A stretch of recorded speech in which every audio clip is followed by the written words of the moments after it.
CNBC's Workforce Executive Council is a premier group of C-suite human resources executives from leading companies across the country. It offers a members-only portal and chat, plus exclusive industry content, with access to breaking news calls and digital networking experiences. The network and resources HR leaders need now. Apply to the Workforce Executive Council at cnbccouncils.com/WEC. My mission is simple, to make you money. I'm here to level the playing field for all investors. There's always a bull market somewhere, and I promise to help you find it. Mad Money starts now. Hey, I'm Cramer.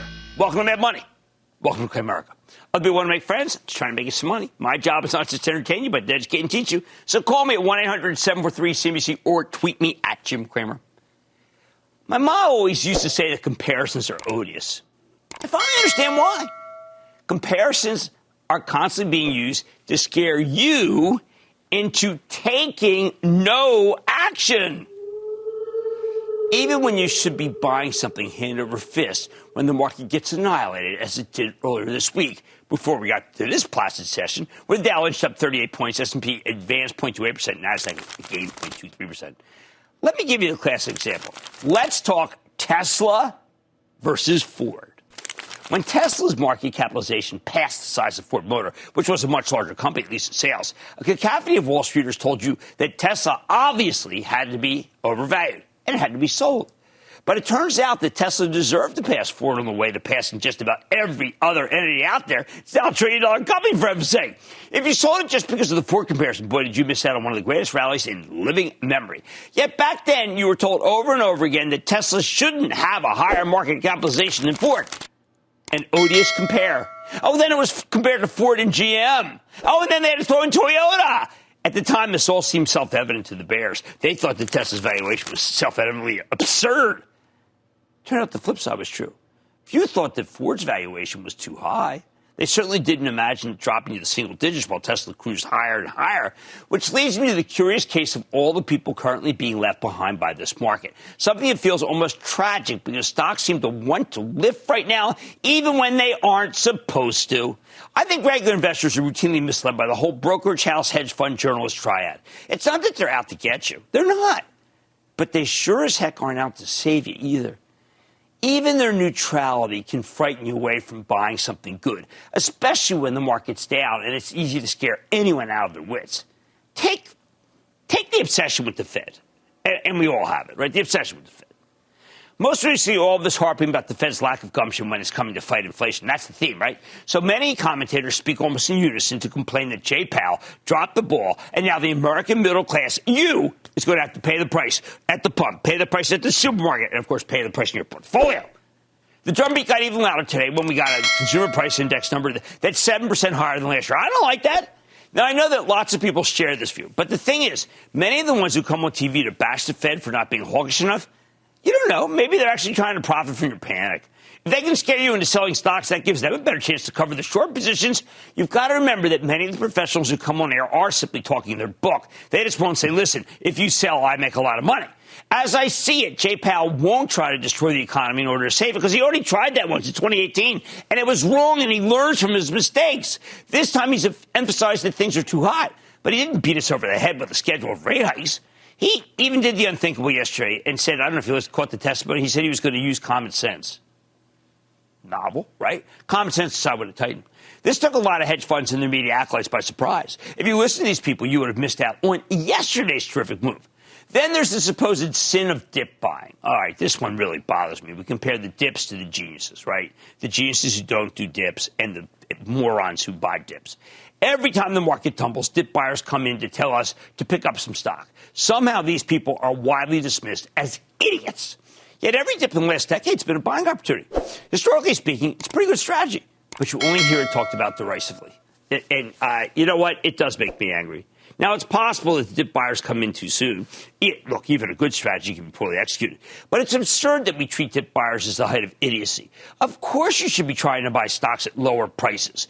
We should be praising anyone with the intestinal fortitude to buy Monday's dip, not hinting that they're a bunch of clueless lightweights who got lucky.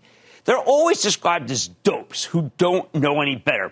What a bogus comparison, and how unfair. Or how about this? How about this idea of index funds versus individual stock picking that I've been hearing again? Portfolio managers love to bash individual stock picking. It's a mug's game. Even when they're literally doing it, they're taking your money so they can do it. You got a whole cottage industry out there that exists to promote index fund and argue that stock picking is for jumps, as it's jumps. They can't coexist. You're either index funds or picking stocks. Index funds smart, picking stocks dumb. I come back and say, what the hell? How did this become an either-or situation? Those of us who believe in stock picking have never once said you shouldn't go near index funds. The opposite. I like index funds, but I like individual stock picking for you, too. The whole proposition of CNBC's Investing Club, which we're really gearing up with some videos next week, is that you can learn to be your own professional money manager, side-by-side ownership of both index funds and individual stock picks from the recommended list we put together for my charitable trust.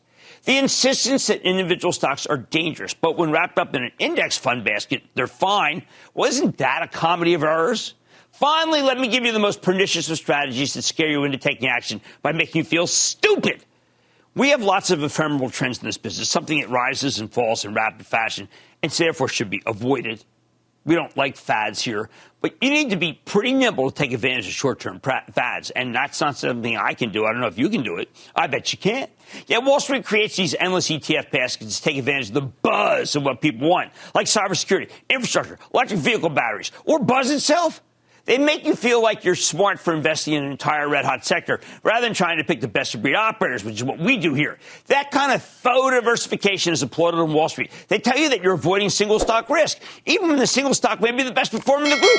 Not helpful, gibberish. I point all of these out because, once again, it looks like we've had a decent opportunity to make money. Now, some of it's past. That was last Monday.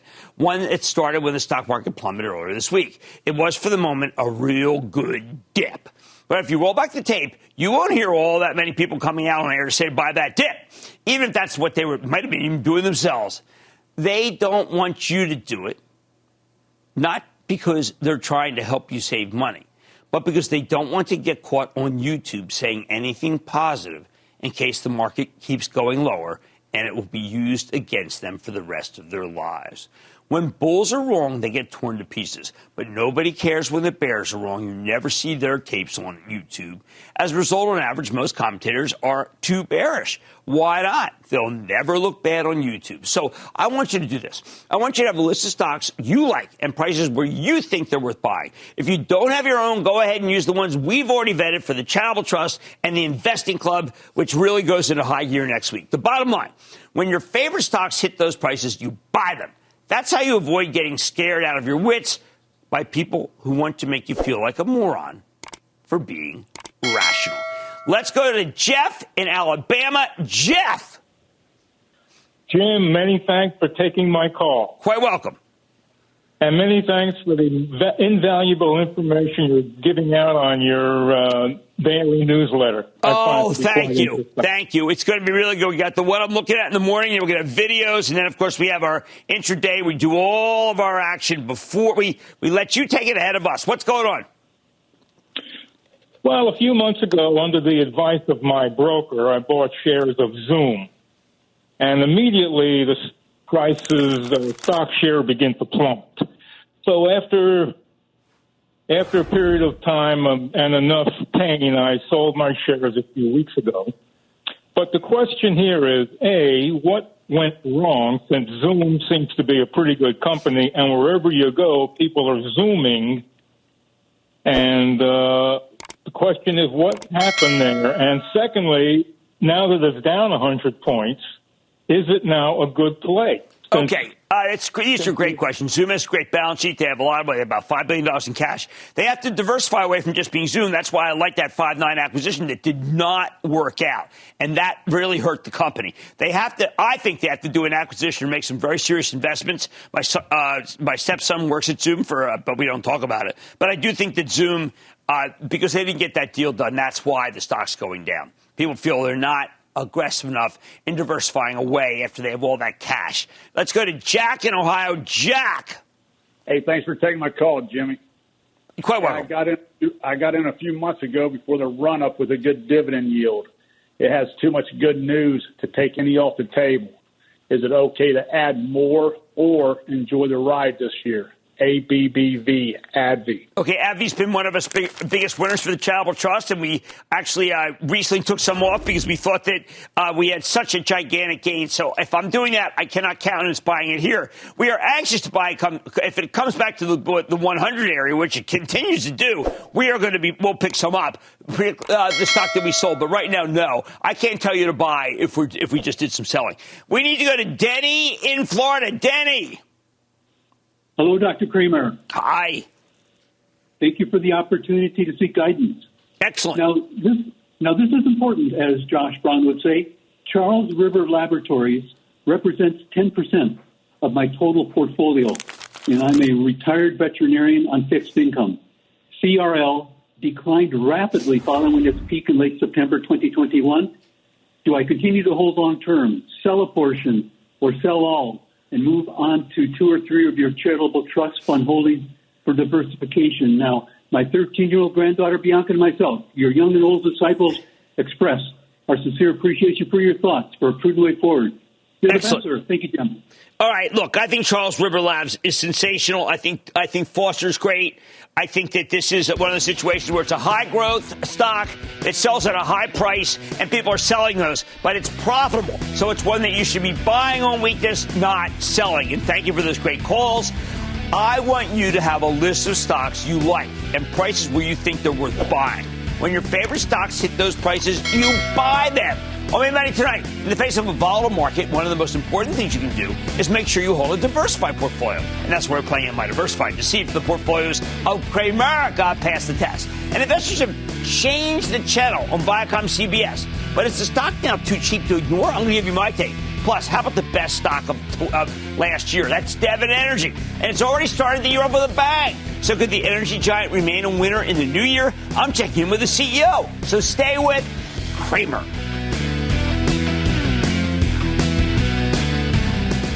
Don't miss a second of Mad Money. Follow @Jim Cramer on Twitter. Have a question? Tweet Cramer. #MadTweets. Send Jim an email to madmoney@cnbc.com or give us a call at 1-800-743-CNBC. Miss something? Head to madmoney.cnbc.com. CNBC's Workforce Executive Council is a premier group of C-suite human resources executives from leading companies across the country. It offers a members-only portal and chat, plus exclusive industry content, with access to breaking news calls and digital networking experiences the network and resources HR leaders need now. Apply to the Workforce Executive Council at cnbccouncils.com/WEC.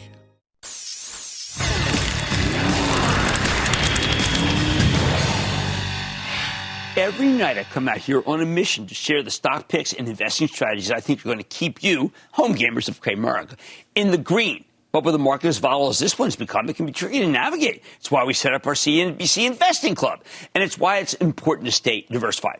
It's the reason why we play a little game that I created about 20 years ago called Am I Diversified? And I play it here on Mad Money. This is where you call me, you tell me your top 5 holdings, I tell if your portfolio is diversified enough. Or maybe you need to mix it up a little. So why don't we start with a tweet from @ToddCFields. The tweet says, @Mad Money on CNBC and Jim Cramer, booyah, from 10,000 feet in the Colorado Rockies, mountain high.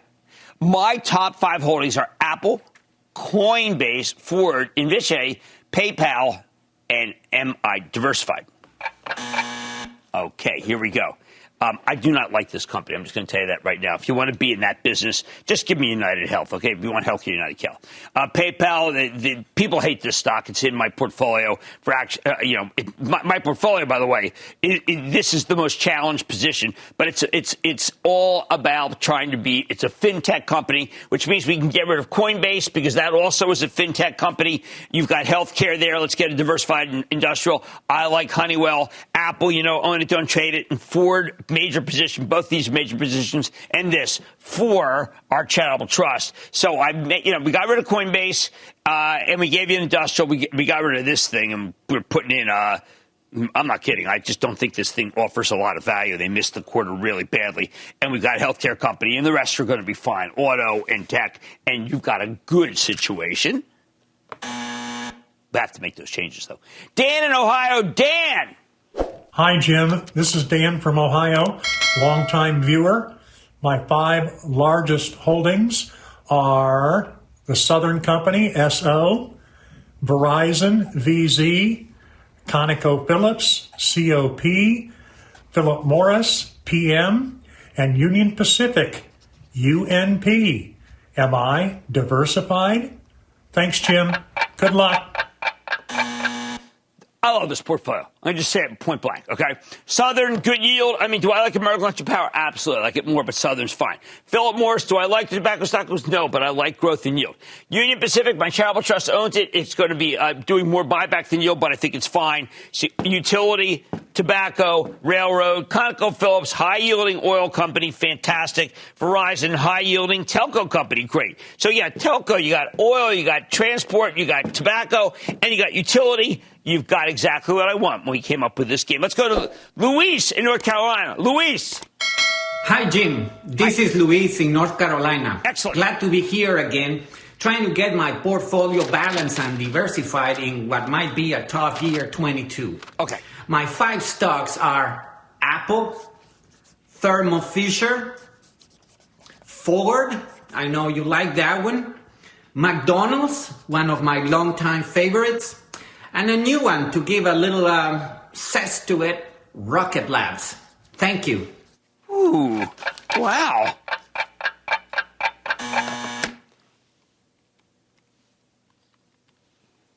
A very, very interesting portfolio. Because of the new spice that they're adding in with Rocket Lab, which is, frankly, a space system stock that should be much higher, but it loses a lot of money. But we're going to hold on to it because it's unlike the other space systems ones. It isn't a hype job, okay? So, does space. McDonald's, we think, is a fantastic quick serve restaurant. We like Ford, we like Apple. These are 2 own, don't trade from Charitable Trust. Thermo Fisher's fantastic. It really is. It's a great analytical company, scientific based, diagnostic, let's call it space. I don't know. Restaurant, auto, and tech. Perfect. Let's go to Tina in Michigan. Tina. Hi, Jim. Tina from Michigan. Hi, Tina. I'm a long-term viewer and investment club member. My 5 stocks are Microsoft, Ford, Apple, Boeing, and BP. Am I diversified? You have a lot of Charitable Trust names here: Boeing, Charitable Trust, Ford, Apple, and Microsoft. I think Microsoft is, as I said at the beginning of this week, unassailable. Unassailable, and stock's down a lot. I'm going to say keep it. We're going to allow Apple and Microsoft. We're going to allow them. Why? Because Microsoft is a software company and Apple is a hardware company with great service revenue stream. BP, not my favorite oil, but is the capability of, I like Devon more, and then obviously Chevron from the Charitable Trust. I think they're better. Boeing's making a comeback here. It's undeniable now because of the way that the 737 sold in 2021, and there's great loyalty from the customers. Auto, consumer tech, okay, enterprise tech, and some of the stuff that we're stuck with, oil and aerospace, that works with me. I'm fine. And Mad Money is back after the break. Coming up, should investors open an eye to a familiar logo? Cramer finds out if Viacom CBS is too cheap to ignore. Next.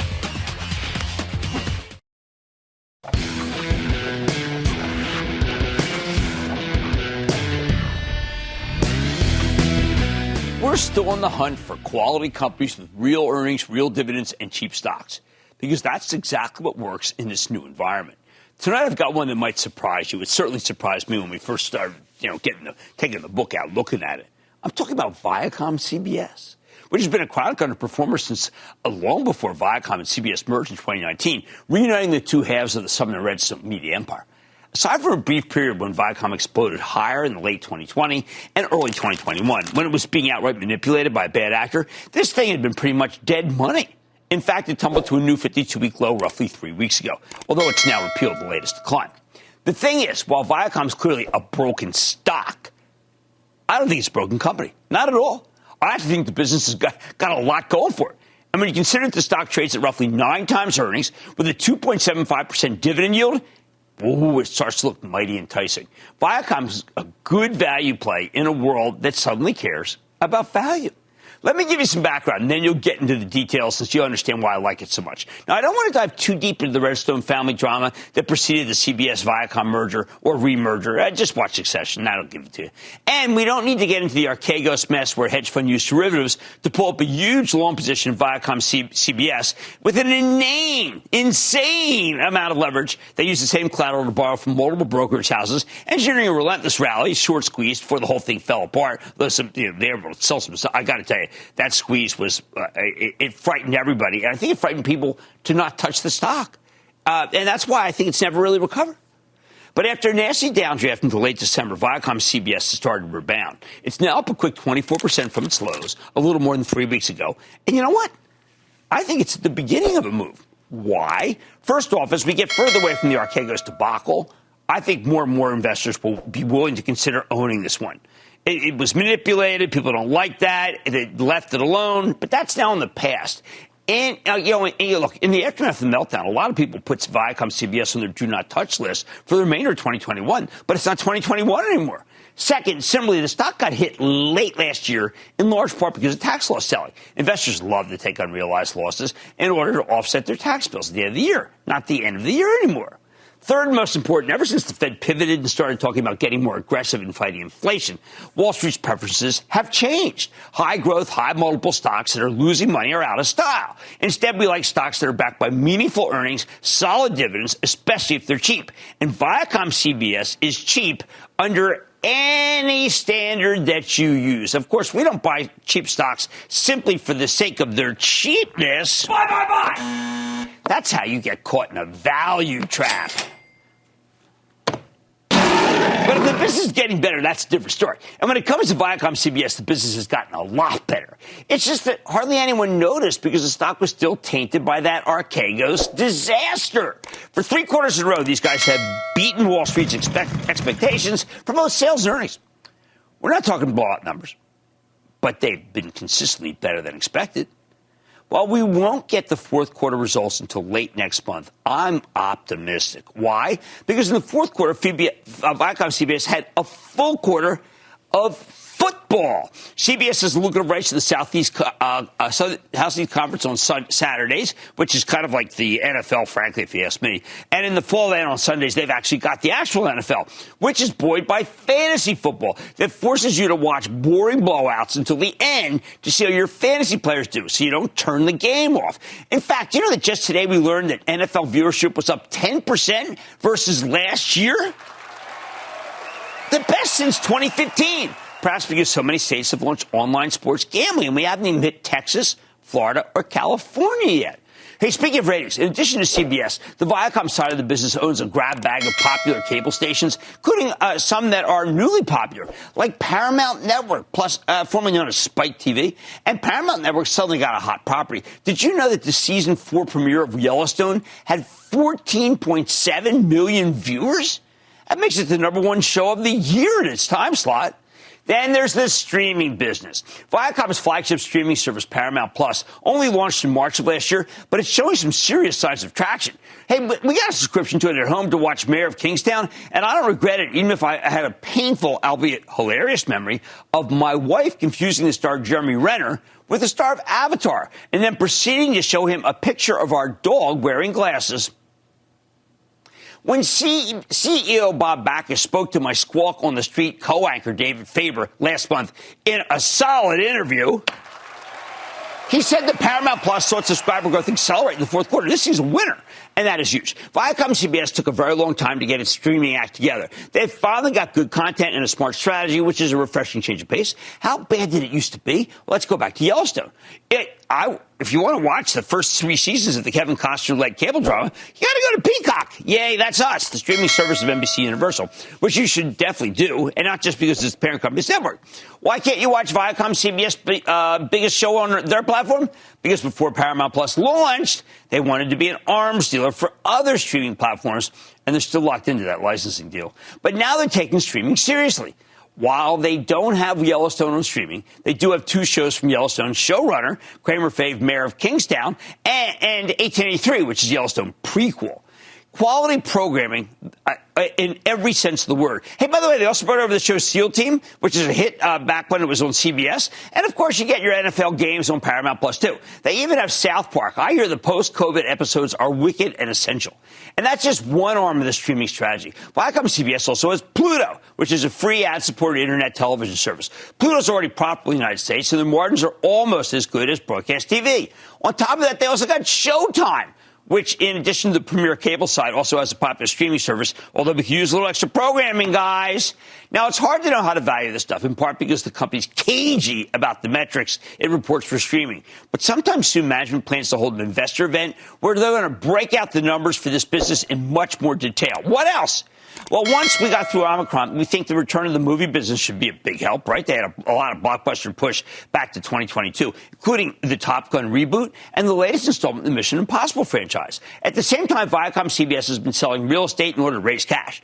Perhaps best of all, the stock is finally getting some love from the analyst community.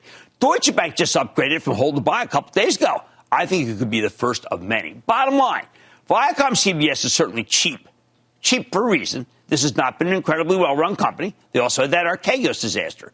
But there are signs that they've gotten their act together, and I think they're paying you to wait for the turn with that 2.75% easily paid-for yield.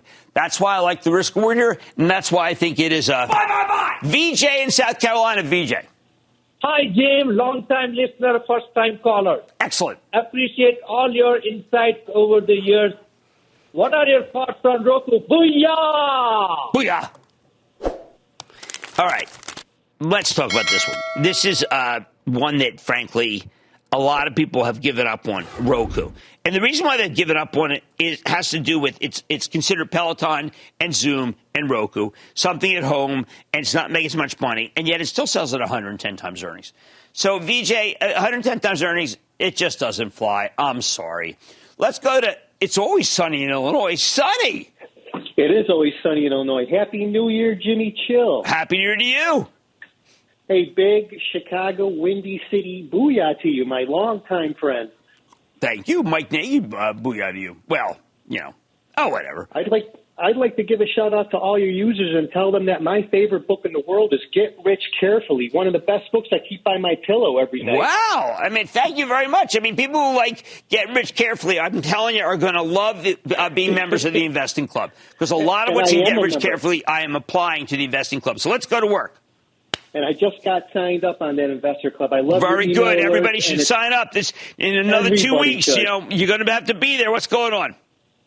Well, Jim, I'm thinking about investing in some media stocks. I know some of the bigger players are looking to get more content. So can you tell me what your opinion is on Discovery Inc. with their content and everything? You know what? I think they're run by a great guy, and they actually have some terrific assets. And I think they got them very little money, and I think they're going to turn it around. And I like that situation.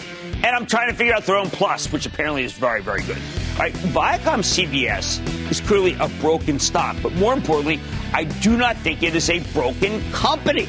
There are signs that they've gotten their act together. I like the risk reward here. I like Paramount Plus. I like Mayor of Kingstown. I like the stock. Much more Mad Money ahead, including my exclusive with the best performing stock in the S&P in 2021, Devon Energy. Can it continue to have strong performance 2022 with that dividend with the price of oil? Well, let's see what the CEO says. And what does tech have that makes the sector bounce back so hard each time? I'm digging into the action. And, of course, all your calls rapid fire tonight's edition of the Lightning Round. So stay with Cramer.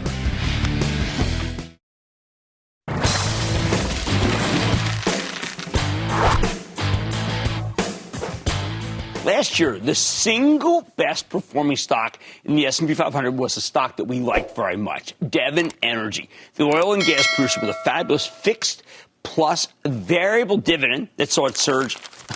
It's 178%. Devon is the poster child for the way the petroleum industry has transformed itself. These days, the oils no longer spend like drunken sailors. Every time the price of crude rises, instead they conserve their capital returns to shareholders. Now the rest of the industry has taken to copying them. I mean, really just like copycatting them. You might think that Devon would be due for such a breather after such a huge run, but oil's already on the rise this year, up almost 10% since the beginning of January, so it wouldn't shock me if there was even more upside. Doesn't hurt that the stock's got a nearly 7% yield based on what they paid just last quarter. In reality, it might even be higher than that, and the darn thing trades at less than 10 times earnings. Do not take it from me, though. Let's check in with the bankable Rick Moncrief. He's the president and CEO of Devon to get a better read on his business. Mr. Moncrief, welcome back to Mad Money. Hey, Jim. Thank you very much. Great to be with you again. Okay, so, Rick, when I look for your handouts, it's always the same. They look like what we would regard as being, say, the Procter & Gamble companies. A big repurchase, authorization through year-end of buyback. Dividend remains top funding priority. Committed to improving balance sheet, investment grade. How did this happen? How did you come up with a formula that makes it so that the company is like the great blue chips and yet didn't harm the growth at all?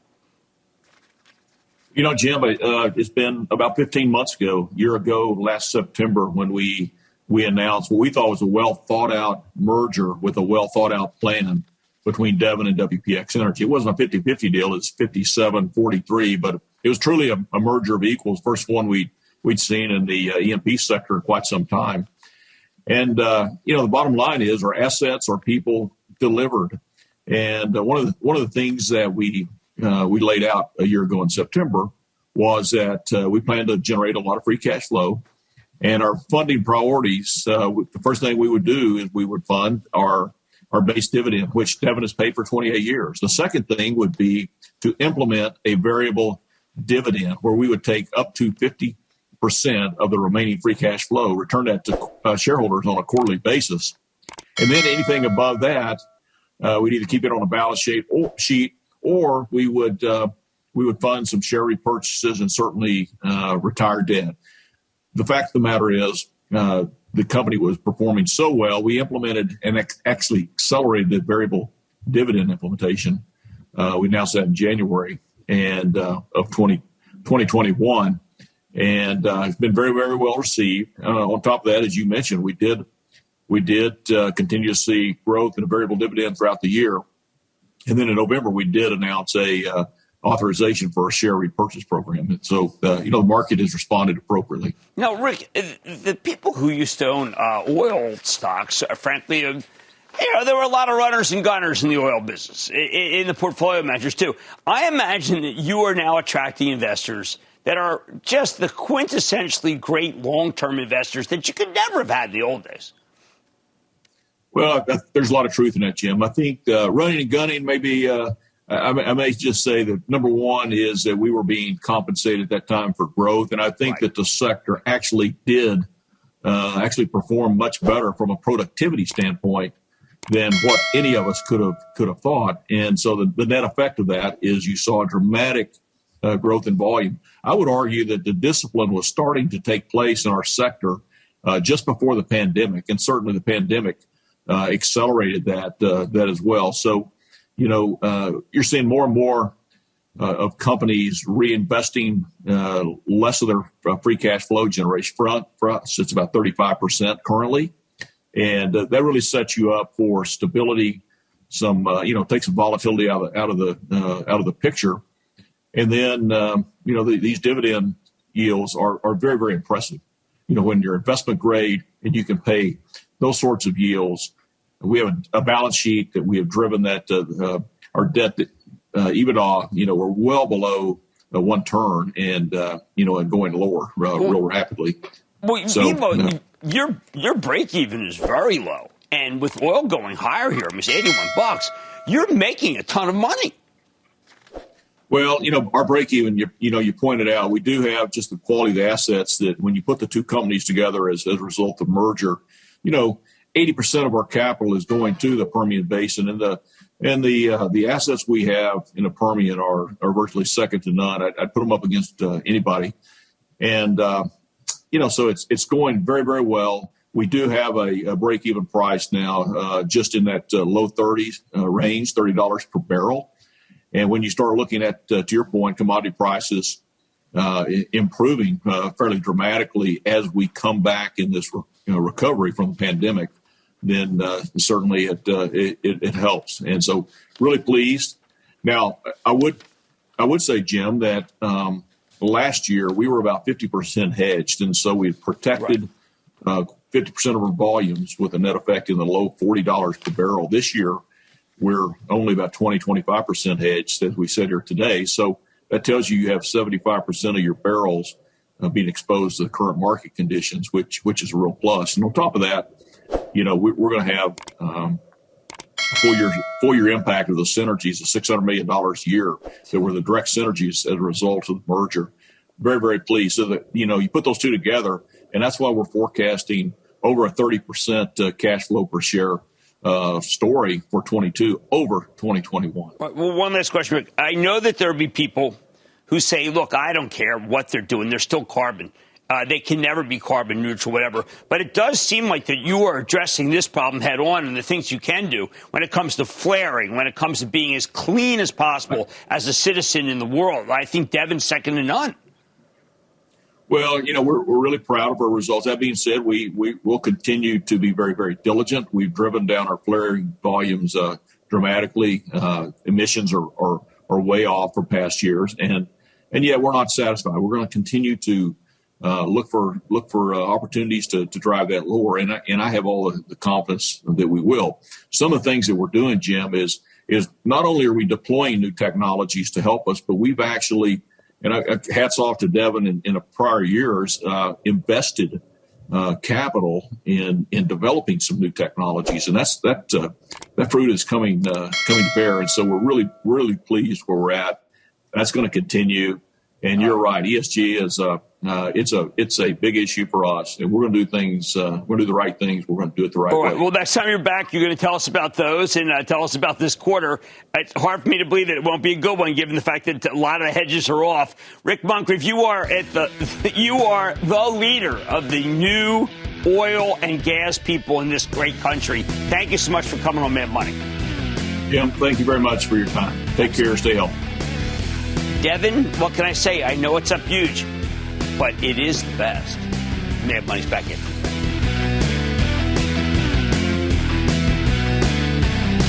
Just chill out. Is this Chill Master Jay? The Chill Man is in the house. He's happy.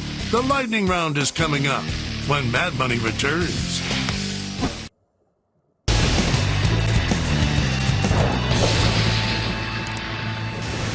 It is time. It's time for the lightning round. And then the lightning round is over. Are you ready? Ski Daddy, tell the lightning round comes from Tom in New York. Tom. Hello, Cramer, and booyah! Booyah, Tom. Happy New Year to you. I'm glad you're feeling better. Thank you very much. You're very welcome, bud. With the infrastructure bill passed and EV sales on the rise and needed infrastructure, this company has raised revenue guidance 2 times in the last year. What is your take on ChargePoint? Okay, ChargePoint is part of a very challenged group. I've done a lot of soul searching and, of course, a lot of research on this group.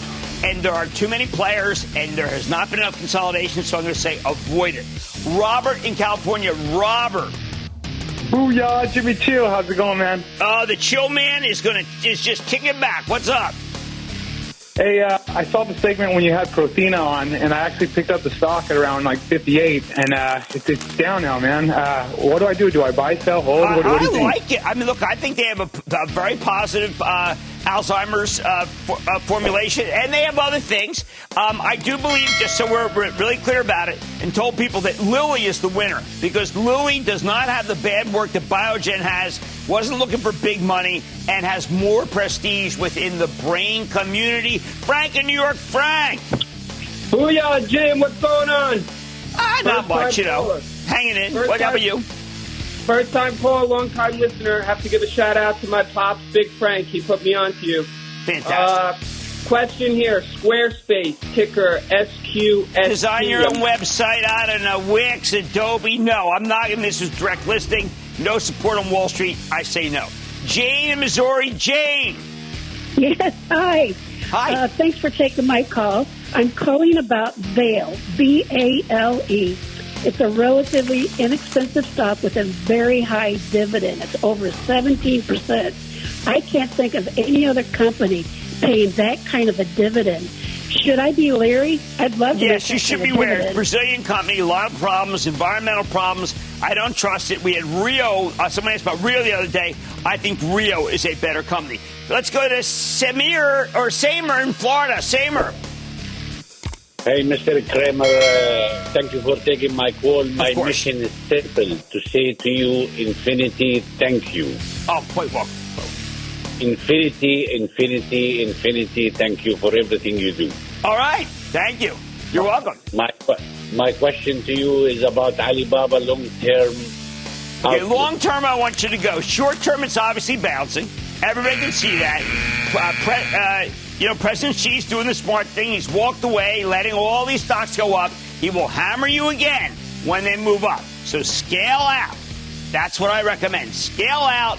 It's going to go up. He's going to let it go up, and then he's going to hurt you again. Mark in Iowa. Mark. Booyah, Jim, from a charter member of the CNBC Investment Club. That's what I want. We're going to do a lot of great things in 2022. Thank you very much. What's going on? Well, I hope you and NVIDIA, too, are well today. Oh, yeah. Keeping in mind your... Well. Oh, I'm sorry. NVIDIA 2 is insane, frankly. Go ahead. Keeping in mind your advice about pre-revenue and speculative companies, I called you a year ago about this stock, and the next day all heck broke loose. This company is proving its technology ahead of schedule and has commitments from 3 companies, one of which is a top 10 luxury car OEM, and the other one is Volkswagen. What's your opinion on QS QuantumScape? Oh, man. Again, one of the problems, look, this has detractors. This has big detractors. And I've got to tell you, it makes me very worried because I want to see Volkswagen take a bigger stake in them, and they haven't done it. If they did that, then I think it would really get things rolling. And that, ladies and gentlemen, is the conclusion of the Lightning Round. The Lightning Round is sponsored by TD Ameritrade. Coming up, why is the tech cohort so resilient? And how can it make you money? Cramer translates the ones and zeros next.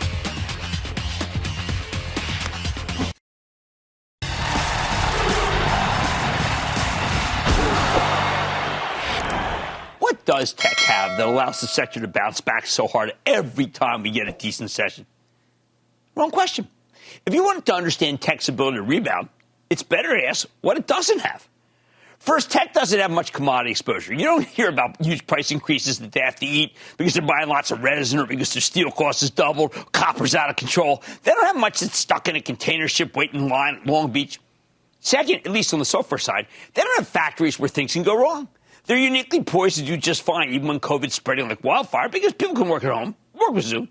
Third, most tech companies don't have much exposure to the semiconductor shortage, which is mainly hitting the kind of cheap, full-feature chips that you find in automobiles. High-end chips for high gadgets are very, very plentiful. For example, the data centers have all the chips they need because they're mostly filled with expensive, high-performance ones. AMD, Intel, NVIDIA have plenty of capacity to make those fastest, bestest, most expensive chips. Finally, these tech companies aren't static. The other day we got a timely piece of research talking about how Amazon... It might be doing something unusual. Why? Because the research journalists saw that they've got so many engineers working for them, they figure Amazon may have something big in the hopper. They call them under other bets. Well, as much as I like many industrials, they simply can't pivot like that. They're too busy trying to find people to work their operations. Tech, on the other hand, has no problem hiring if they're making a ton of money because they can pay people a lot of money and they can have them work remotely. Now, investors are going to take their cue from the turn in mega-cap tech stocks. They always do. They might assume this strength will spread to the smaller ones, more speculative stocks that make no money even as they have rapid sales growth. That's a mistake. Old tech that's mature enough to be profitable, can work just fine here. But it's still way too dangerous to own stocks that trade just on sales if they have no earnings. By the way, those stocks all reversed today by 10:30. All of this kind of stock that I'm mentioning. While they may go higher for the moment, I recommend using those moments to sell. As interest rates go higher, the universal stocks that win do get smaller. It's like a game of musical chairs. The price to sell stocks, they've already lost. One last point. Right now, we've got raging inflation. If you want to keep costs down, tech is the best way to do it. Take retail. I can't believe how important technology has become to retail. You got to digitize. I kept thinking about that bad quarter from Bed Bath & Beyond. So much of went wrong. Were systems not working well at the enterprise level. which means they need to call in someone like a Salesforce.com to fix everything. They can't do it themselves. It's a huge buy if they get the tech right, because the merchandise is so much better than it used to be. In almost every rate hike cycle I've seen, there have been layoffs and closings. Companies can produce goods with far fewer people if they digitize. So maybe before you blow out all your techs, ask yourself, are they profitable? Because if they are, then you know that with numbers like today's CPI up 7% from last year, you're going to get a series of rate hikes. And real earnings are the best way to protect your portfolio. Like I said yesterday, stocks do not belong in bushels. They're not like commodities where every unit is indistinguishable from the next. Stocks are their own animals. They do things that corn or soybeans can't. But if they're unprofitable, though, they'll be put in a bushel, all right. A bushel of losers you just can't own. Hence why I'm always telling you to do your homework on individual companies. That's what will get you through what should be a choppy period until rates go back down. Once the Fed's done its damage. I like to say there's always a bull market somewhere, and I promise to find it just for you right here on Mad Money. I'm Jim Cramer. See you next time. The news with Shepard Smith starts now.